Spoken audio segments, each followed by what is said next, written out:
Sa gitna ng tumitinding init, posible pa rin daw ang pag-ulan dulot ng thunderstorms. Pero hindi daw ito makatutulong para lumamig ang temperatura.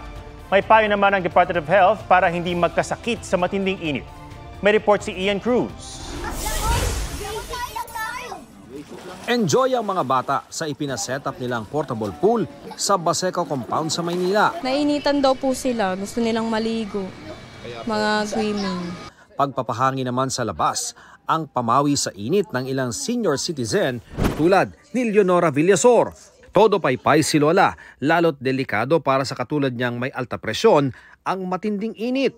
Nasa Iloilo City si Lola kung saan umabot sa 41 degrees Celsius ang heat index ngayong araw. Sa 5 lugar, 42 degrees Celsius pataas ang heat index. Ibig sabihin, nasa danger level na ang damang init. Pinakamataas sa Vira Catanduanes na nasa 43 degrees Celsius. 42 degrees Celsius naman ang sa San Jose Occidental Mindoro at posibleng ganun uli ang heat index doon bukas. Posible pa rin namang umulan dahil sa thunderstorms pero hindi ibig sabihing lalamig. Sad to say, kapag umulan, ng saglit, mas nagkakaroon tayo ng vapor sa paligid natin. So, ibig sabihin, tataas yung ating relative humidity o mas nagiging mas maalinsangan, mas tumataas yung heat index. Babala ng Department of Health, iwasang magbabad sa init dahil posible yang magdulot ng pagkahapo, pagkahilo, pagsusuka at pananakit ng ulo. Posible rin ang heat stroke na maaaring mauwi sa pagkamatay. Para maiwasan yan, dapat may hydration at heat break na hindi bababa sa 15 to 20 minutes. Kung maaari kang maghilamos at magbabasa ng ulo. Iwasang lumabas mula alas 10 ng umaga hanggang alas 4 ng hapon kapag tirik ang araw. Para presko ang katawan, light-colored at mas maluwag na damit ang suotin.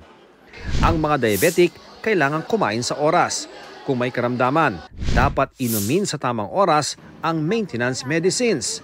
Huwag ding biglain ang pagpunta sa malamig o mainit na lugar. Huwag ho tayong mabilis palipat-lipat sa init sa kasalamig. So nakakasakit rin kasi ng ulo yun, nakakakos ng stress sa katawan, yung mga may hika na titrigger yung asthma. Ang MMDA, ipinatutupad muli ang 30-minute heat stroke break policy para sa kanilang mga enforcers at Metro Aids sa lansangan mula March 3 hanggang May 31. May dagdag pang 15 minutes kapag lampas na sa 40 degrees Celsius ang heat index. Pwede ring magkasakit sa matinding init ang mga hayop, kaya tinitiyak ng isang poultry farm sa Dagupan City na sapat ang ventilasyon doon at may sapat na tubig para sa mga alaga nilang manok. Ian Cruz nagbabalita para sa GMA Integrated News. Huwag magpahuli sa mga balitang dapat niyong malaman. Mag-subscribe na sa GMA Integrated News sa YouTube.